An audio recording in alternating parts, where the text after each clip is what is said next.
बिस्मिल्लाहिर्रहमानिर्रहीम। नाज़रीन, आज 7 अप्रैल है, जुमेरात की शाम और साल 2022। आपका अपना मेज़बान जावेद इकबाल आपके अपने टीवी चैनल पे, यूट्यूब चैनल पे आपके अपने प्रोग्राम के साथ हाज़िर खिदमत है। अस्सलामु अलैकुम। अल्लाह करे आपका हर दिन अच्छे से अच्छा गुजरे, आमीन। हस्बे मामूल जी, शाम के प्रोग्राम में सबसे पहले होती है जी आज की कहानी। आज की कहानी जो मैं आपके सुनाने जा रहा हूँ बड़ी मज़ेदार और दिलचस्पी से खाली नहीं है। उम्मीद है आपको पसंद आए। कहा जाता है, पुराने वक्तों की बात है, हिंदुस्तान के किसी इलाके में एक ताजर रहायश पजीर था जिसने बहुत थोड़े पैसों से कारोबार शुरू किया, तजारत शुरू की और आहिस्ता आहिस्ता से खुशहाल तर और खुशहाल तरीन होता गया। बैठे बैठे उसके छोटे जो साथी थे, ये बजाते खुद भी ताजर जो था, अच्छा ताजर का नाम हैदर अली था। ये नाम मैंने फर्जी तौर पर उसे दिया है और अगर किसी से किसी नाम से इसकी ममासलत पाई जाती हो तो मैं पेशगी माजरत करता हूँ। तो हैदर अली खुद एक नौजवान ताजर था। उसके जूनियर थे ना, उन्होंने बताया ये कि यूनान में संदल की लकड़ी सोने के भाव बिकती है, बड़ा ही मुनाफा है इसमें। इतना मुनाफा है कि आदमी दिन रात लगाकर इतने पैसे नहीं कमा सकता जितने इस कारोबार में कमा सकता है। और नौजवान ने सोचा कि यहाँ पे हिंदुस्तान में तो संदल की लकड़ी की बहुताब है, बहुत बड़े बड़े यहाँ पे दरख्त हैं यहाँ पे संदल के, तो मैं क्यों ना ये लेके जाऊं। उसने यही काम किया, उनकी लकड़ियां बनाई संदल की और जहां जहां से उसे मिला हिंदुस्तान में से उसने खरीदा, लकड़ियां बनाई और 40 ऊंटों पर लोड कर दी। अंदाजा करें, 1 2 4 नहीं, 40 ऊंटों पर लोड कर दी संदल की लकड़ी और लेकर चल दिया। पैदल ही उसने जाना था यूनान में। कई दिनों की मुसाफत के बाद चलते चलते, गिरते पड़ते, पूछते पुछाते वो यूनान की हदूद में दाखिल हो गया, यानी बॉर्डर को क्रॉस कर लिया, यूनान में चला गया। अब उसे शाम होने को आ रही थी और उसने सोचा ये कि शहर के बाहर ही ना, वो दूर एक शहर तो है लेकिन इसके बाहर ही मैं रात गुजार लेता हूँ, सुबह शहर में दाखिल हो जाऊंगा। उसने अपना खैमा वहीं पे लगाया, अपने मुलाजमीन के साथ वहीं पे बैठ गया रात गुजारने के लिए। अब शहर में एक यूनान के एक मकामी ताजर भी था, उसका भी कारोबार यही था, यानी संदल की लकड़ी का। अब उसने सोचा कि अगर ये आदमी शहर में दाखिल हो गया तो मेरे कारोबार का सत्यानाश कर देगा, ठप कर देगा मेरा धंधा। इतने बड़े पैमाने पे ये लकड़ी लेके आएगा कि मेरा तो भाव कायम नहीं रहेगा, मेरी मार्केट क्रैश कर जाएगी। मुझे इसको बाय हुक और बाय क्रोक, जायज और नाजायज तरीके से इस नौवारद या घुसपैठिए ताजर को बाहर ही रोकना चाहिए।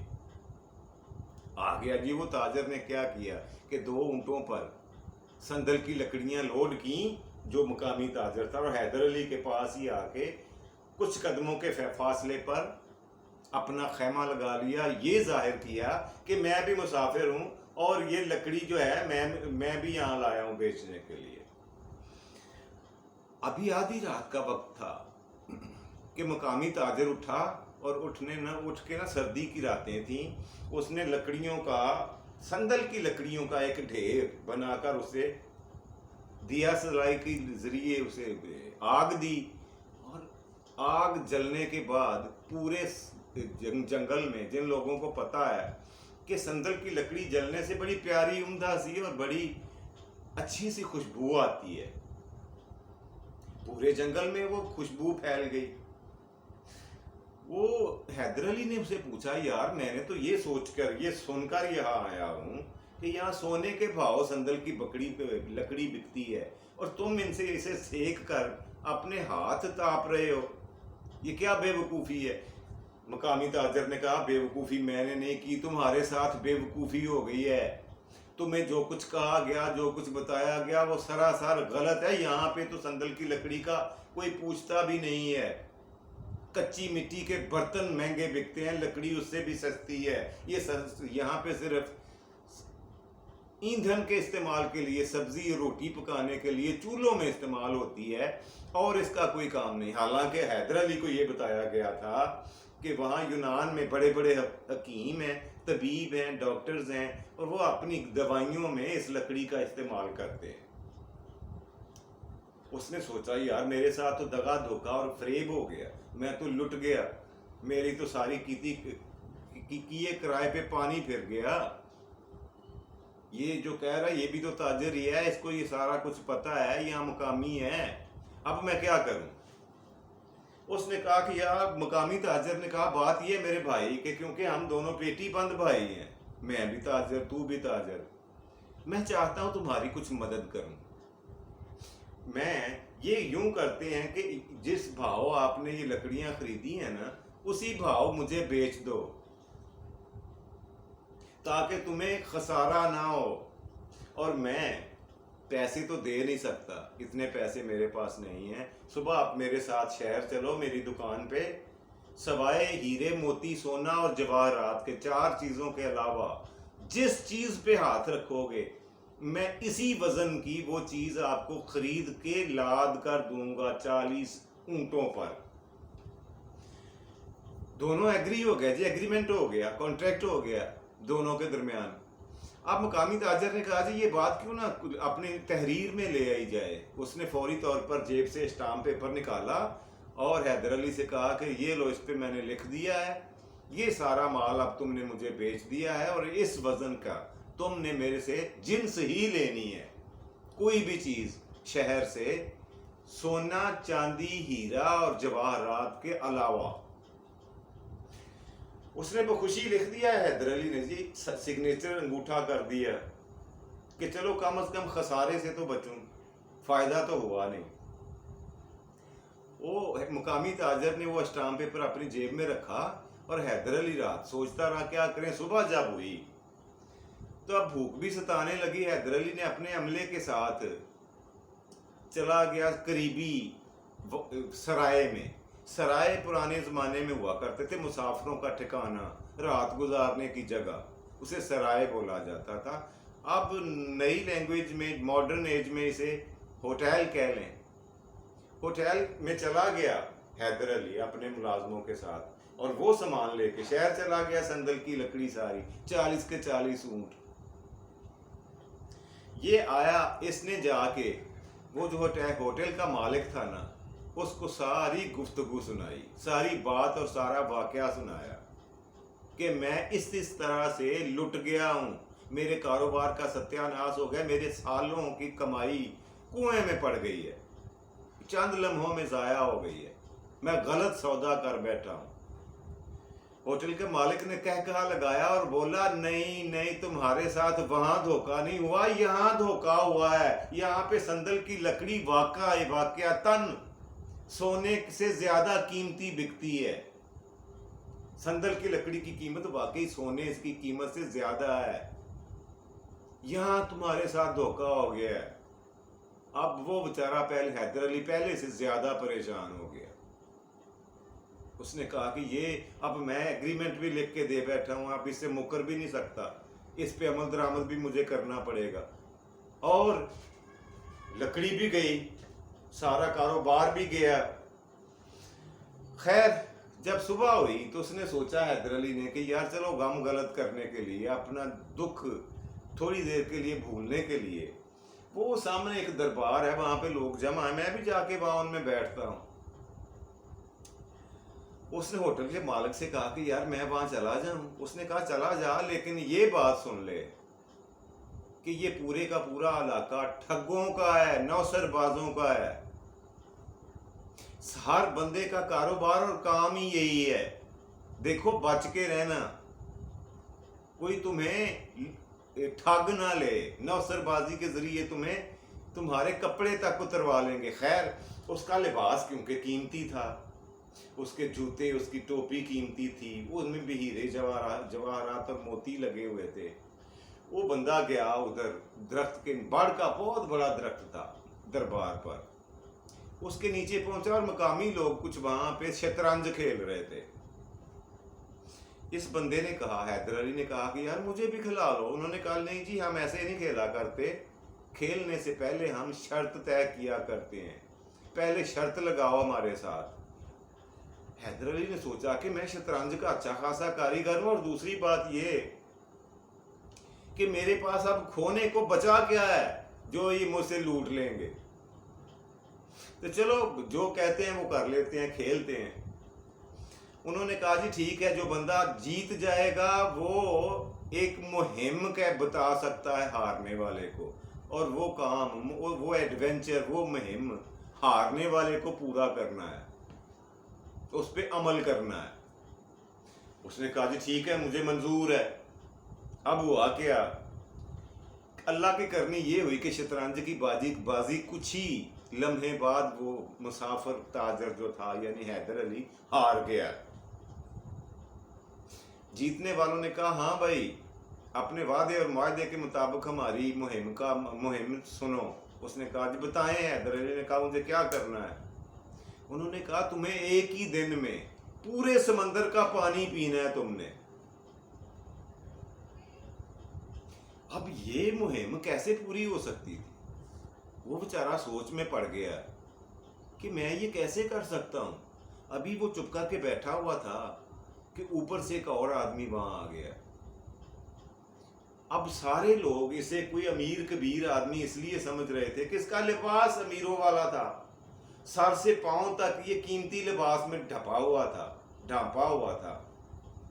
پہناوے اس کے بہت قیمتی تھے، ہر بندہ اس کو مالدار سمجھ رہا تھا، اور یہی توقع کے ساتھ اس کو نوسر بازی کر رہے تھے کہ کچھ نہ کچھ ملے گا. دوسرا آدمی جو وہاں پہ آیا اور اس نے شور کرنا شروع کر دیا، او بھائی لوگ سنو، سنو، میں تو اسے 3 دن سے تلاش کر رہا ہوں. اس آدمی کو، اس آدمی نے میرے ساتھ دھوکہ کیا ہے.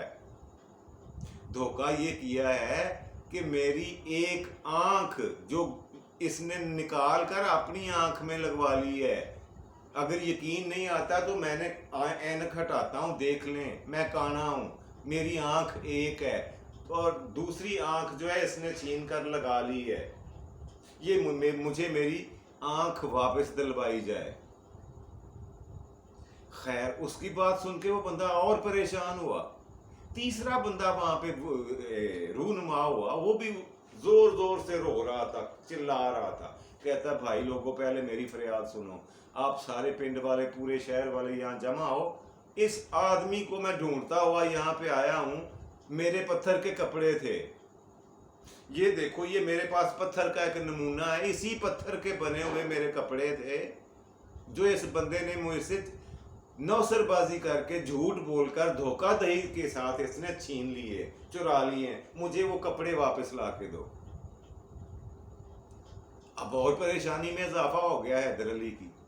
وہ سوچ میں پڑ گیا یار اب کروں تو کیا کروں، کہ وہاں بیٹھے بیٹھے ایک آدمی چوتھا بھی وہاں آ گیا اور کہنے لگا کہ بھائی دھوکہ تو اس نے میرے ساتھ بھی کیا ہے، اور دھوکہ وہ میں آپ کو بتاتا ہوں کہ کیا کیا ہے. جی تو تینوں آدمیوں نے اپنی بپتا جو تھی وہ سنائی، اور چوتھا آدمی وہ جو سندل کی لکڑی لے کے گھر چلا گیا ہوا تھا. لو جی مسافر صاحب جو تاجر تھے حیدر علی، وہ ان کی شکلیں دیکھ رہا تھا بار بار بڑی حیرانی کے ساتھ، اور وہ اپنی پوری ڈٹائی کے ساتھ اپنے موقف پر قائم تھے کہ اس نے ہماری یہ بد سلوکی ہمارے ساتھ کی ہے. وہ بالکل ڈٹے ہوئے تھے سنجیدگی کے ساتھ، کہ انہوں نے سوچا یہ کہ چلیے اسے عدالت میں، قریب ایک قاضی کی عدالت ہے، وہاں اسے پیش کرتے ہیں اور اپنا مقدمہ سناتے ہیں. یا تو ہمیں یہ ہماری چیزیں واپس کرے گا، اگر نہیں تو پھر ہمیں ہرجانہ دے گا کچھ نہ کچھ. یہی مطلب تھا ان کا کہ یہ امیر آدمی لگتا ہے کچھ جھاڑیں اس سے، حالانکہ ان کو کیا پتا یہ لٹا پٹا سا ہے. خیر وہ اس کو لے جا رہے تھے. جب وہ سرائے کے پاس سے گزرے، اس کے ہاتھ پیچھے بندھے ہوئے تھے حیدر علی کے، اور وہ سارے لوگ اس کو پکڑ کر لے جا رہے تھے قاضی کی عدالت کی طرف. ہوٹل کے مالک نے دیکھ لیا، اس نے سوچا کہ یار مجھے اس کی مدد کرنی چاہیے، اس نے اپنی شخصی ضمانت پر اسے رہائی دلوا لی اور کہا کہ میں اسے صبح 10 بجے عدالت میں خود لے کر پیش ہو جاؤں گا، آپ اس کو یہ میرا مہمان ہے، اسے میرے پاس رہنے دیں۔ وہ ان کو کچھ دے لے کے اس نے منا لیا ہوٹل کے مالک نے۔ یہ بندہ چھڑا کے اس نے اپنے پاس بٹھا لیا اور اس نے کہا اللہ کے بندے، میں نے تمہیں یہاں سے روانگی کے سے پہلے مطلع کر دیا تھا، باخبر کر دیا تھا، ہوشیار کر دیا تھا کہ وہاں پھنس جاؤ گے جا کے، یہ پورے کا پورا علاقہ ٹھگوں کا ہے، نوسر بازوں کا ہے، اور تم پھر بھی ان کے ہتھے چڑھ گئے۔ یار تمہارے جیسا بھی کوئی بے وقوف ہے، یا تو تم پرلے درجے کے بے وقوف ہو یا پھر بہت ہی سادہ ہو۔ ایک بات پکی ہے ان دونوں میں سے۔ اس نے کہا جی بات جو بھی ہے، اللہ تبارک و تعالیٰ کے علاوہ روئے زمین پر صرف آپ ہی ایک ایسا آدمی ہو جو میری جان بخشی کروا سکتا ہے، میری جان چھڑا سکتا ہے یہاں سے، تاکہ میں اپنے ملک واپس جا سکوں۔ وہ ہوٹل کے مالک بہت سیانا اور بہت جہاں دیدہ آدمی تھا، وہ جانتا تھا ان کی کمیاں بھی اور ان کے ویک پوائنٹ بھی اور ان کے پلس پوائنٹ بھی۔ اس نے کہا بات سنو، اب میری بات غور سے، آدھی رات کو روزانہ یہ سارے ٹھگ، یہ سارے نوسر باز اپنے نابینا استاد کے پاس جمع ہوتے ہیں اور اپنے پورے دن کی کارروائی اس کو سناتے ہیں، اور اگر اس میں کوئی کمی کوتاہی، کوئی خامی رہ گئی ہو تو استاد ان کی اصلاح کرتا ہے تاکہ یہ مزید کاریگر ہو جائے ٹھگ بازی کے، نوسر بازی کے۔ تم سوجی حیدر علی نے یہ کیا کہ وہ اپنی قیمتی پوشاک اتاری اور وہی پھٹے پرانے ٹھگوں والے کپڑے اس لیے پہن لیے کہ اس مجلس میں جا کے میں بیٹھنا، میرے پہ کوئی شک نہ کرے۔ سب سے پیچھے جا کے وہ بیٹھ گیا۔ وہ سارے اب اپنے استاد کے پیروں میں بیٹھے ہوئے تھے، وہ ٹھگ سارے وہیں پہ جمع تھے۔ سب سے پہلے ایک نے بولا، ہاتھ کھڑا کیا، اس نے کہا استاد من، میں آپ کو بتاتا ہوں میں نے آج کتنا بڑا کارنامہ سر انجام دیا ہے۔ وہ یہ کہ میں نے 40 اونٹ سندل کی لکڑی خریدی ہے اور یہ وعدہ کر لکھ کے دے دیا ہے کہ سونا چاندی اور جواہرات کے علاوہ، ہیروں کے علاوہ جو بھی چیز کہو گی اسی کے وزن کی میں تمہیں دینے کا پابند ہوں گا۔ استاد جو تھا حالانکہ نابینا تھا، اس نے کہا دور فٹے منہ تیرا، تم نے پرلے درجے کی بے وقوفی کر دی، میری استادی پہ بھی تم نے داغ لگا دی ہے، تم نے نہیں اسے پھنسایا، اس نے تمہیں پھنسا لیا ہے۔ اب ذرا سوچو کہ 40 اونٹوں پر لادنے کے لیے اگر اس نے تم سے بدلے میں جوئیں مانگ لیں، جو سر میں ہوتی ہیں، بالوں میں جوئیں، تو وہ تو دنیا جہان کی کٹھی کریں جوئیں تو ایک سیر نہیں بنتی، اور تم 40 اونٹ کہاں سے اسے لاد کے دے دو گے بھر کے، اسی وزن کے نہیں دے سکتے، اور جرمانہ دے کر تمہیں آپ اپنی گردن بچانی پڑے گی، لعنت ہو۔ دوسرے نے کہا استاد جی اس کو دفع کریں، پہلے میری بات سنیں، ایک امیر زادے کو میں نے پھانسا ہے آج ایسا کام کیا ہے ان میں سے کوئی کر ہی نہیں سکتا۔ وہ یہ کہ میں نے اسے یہ کہا ہے کہ شطرنج میں ہارنے والا وہ تھا، میں نے اسے یہ کہا کہ آپ نے پورے سمندر کا پانی ایک ہی دن میں پینا ہے، اور اگر وہ نہیں پیے گا، ظاہر ہے نہیں پی سکتا، تو پھر مجھے ہر جانا ظاہر ہے پیسوں کی ادائیگی کرے گا۔ استاد نے کہا لعنتی کردار، اور تو بھی خود کو ٹھگوا کے آ گیا، اس نے بھی تمہیں بے وقوف بنایا، تم نے اسے نہیں بنایا۔ اس لیے کہ صبح جب وہ عدالت میں قاضی کی عدالت میں یہ کہہ دے گا کہ ٹھیک ہے میں پانی پیتا ہوں سمندر کا، ایک دن میں پی جاؤں گا، پہلے آپ یہ کام کرو کہ جتنے دریا، ندی اور نالے سمندر میں پانی پھینک رہے ہیں، ایک دن کے لیے انہیں بند کر دو تاکہ میں سمندر کا پانی پی سکوں آسانی سے۔ یہ تو مزید پانی ہر وقت آتا رہتا ہے سمندر میں، یہ بند کرو پہلے۔ تم بند نہیں کر سکو گے، ناکام ہو جاؤ گے، اور بجائے انعام کے تمہیں ہرجانہ دینا پڑے گا۔ تیسرا آدمی نے بازو اوپر کیا، اس نے کہا استاد جی یہ دونوں بیوقوف ہیں، جو کام میں نے کیا ہے نا اس کا جوڑ ہی کوئی نہیں ہے، توڑ ہی کوئی نہیں ہے۔ استاد نے کہا بتاؤ تم نے کیا کیا ہے؟ اس نے کہا جی میں نے آج ایک بڑے امیر کبیر آدمی کے ساتھ دھوکہ یہ کیا ہے، मैंने उसे चोरी के कपड़े चोरी का इल्ज़ाम लगाया और ये भी कहा है कि वो पत्थर के बने हुए थे। पत्थर का नमूना भी मैंने दिखाया है। अब कैसे बचेगा ये? उस्ताद ने कहा, फिटे मुंह तुम्हारा, तुम भी फंस गए हो। अगर उसने भरी अदालत में ये कह दिया कि ठीक है, मैं तुम्हें पत्थर के कपड़े नए स्टिचिंग करके देता हूं और तुम मुझे पत्थर का धागा ला दो। स्टिचिंग के लिए धागे की जरूरत तो पड़ती है ना, तो पत्थर को सीने के लिए पत्थर का धागा चाहिए होगा। अगर उसने धागा तुमसे मांग लिया तो कहां से दोगे? पत्थर का धागा तो हो ही नहीं सकता। लिहाजा तुम भी फंस गए हो, पकड़े गए हो, काबू में आ गए हो। चौथा शागिर्द खड़ा हुआ, उसने कहा, उस्ताद जी मैंने जो कारनामा किया इनमें से कोई भी नहीं कर सकता। मैंने उसे सीधा सीधा अपनी आंख की चोरी का इल्ज़ाम लगाया है, हालांकि आपको पता है मेरी आंख तो 10 साल पहले ज़ाया हो गई थी एक हादसे में। आज मैंने उस अमीरजादे से कहा है कि इसने मेरी एक आंख चुरा के अपने चेहरे पे लगा ली है। अब सुबह वो यहां से कैसे इस इल्ज़ाम से बरी जिम्मा हो सकता है? या तो मुझे आंख देगा या हरजाना देगा। उस्ताद ने कहा, तुम भी फंस गए हो। नाबीना उस्ताद उस पर भी गुस्सा हुआ और कहने लगा, सुनो, अगर वो कारीगर हुआ ना तो तुमसे ये कहेगा कि अपनी दूसरी आंख निकाल के मुझे दो, मैं अपनी एक आंख निकाल के पहले इनका वजन करता हूं। अगर वजन एक जैसा हुआ तो इसका मतलब है कि मैंने तुम्हारी आंख चुराई है, और अगर ना हुआ तो इसका मतलब है वो चोर नहीं है। अब चलो, तुम उसकी तो एक आंख बच जाएगी और तुम्हारी दोनों चली जाएंगी, क्योंकि साबित करने के लिए तुम्हें आंख तो निकालना पड़ेगी ना, तो वो दोबारा वापस नहीं लग सकती, तुम दोनों आंखों से जाओगे। लो जी, ये वो जवाबात थे, ये वो गुत्थी थी जो सुलझा दी उस्ताद मोहतरम ने। तो ये बंदा खुशी खुशी उठ के जूते पकड़ के नीवा नीवा होके वहां से खिसक लिया, सीधा होटल में चला गया और जाके अपने होटल के मालिक को पूरी बात सुनाई। होटल के मालिक ने मुबारकबाद दी उसे। उसने कहा कि तुम्हें गलत जगह से सही मशवरा मिल गया है। अब तुम और तुम्हारी जान, तुम्हारा माल महफूज रहेंगे इंशाअल्लाह। अगला दिन जब हुआ तो होटल का मालिक उसे लेके हस्बे बादशाह सलामत की अदालत में पेश हो गया। वहां पे जाकर उसने वही चारों बंदों के हर बंदे का वही जवाब दिया जो उसने रात को सुन लिया था,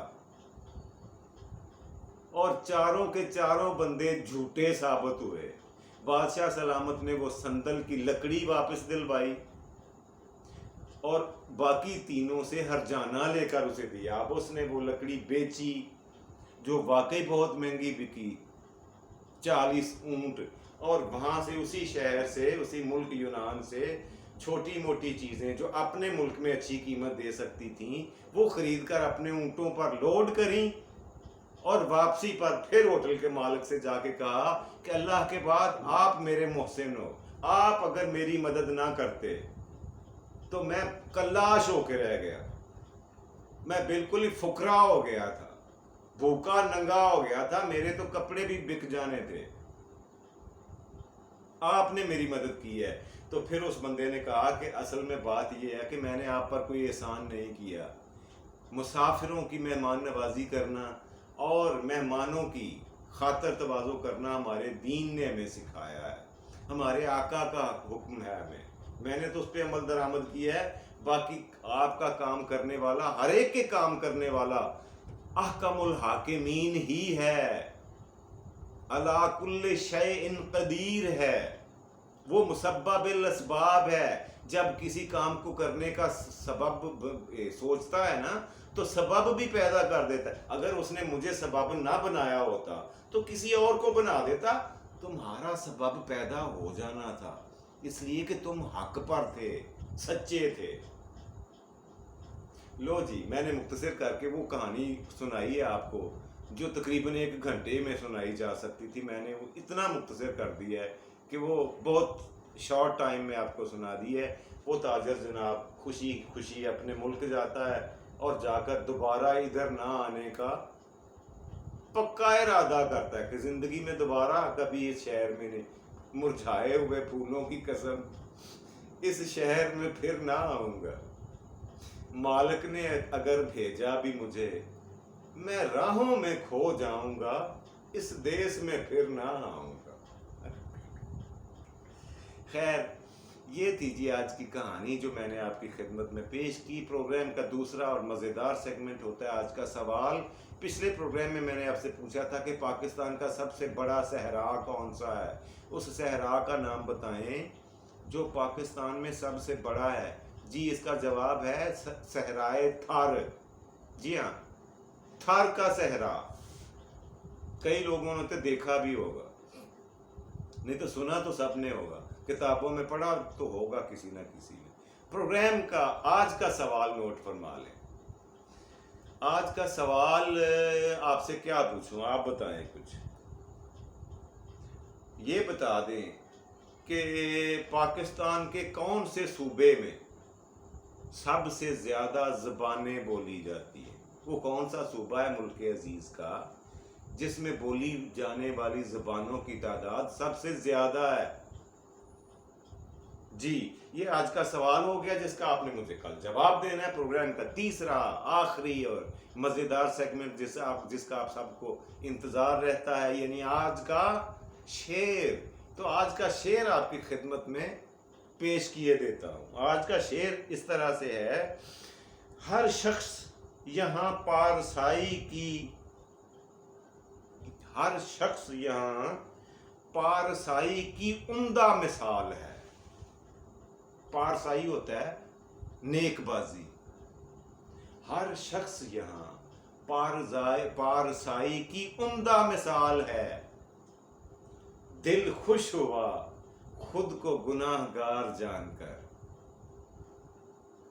ये था जी आज का प्रोग्राम है। इसके साथ ही अपने मेज़बान जावेद इकबाल को दीजिए इजाज़त। अल्लाह सोना आपको खुशियाँ अता फरमाए और खुशियाँ तकसीम करने की तौफीक दे।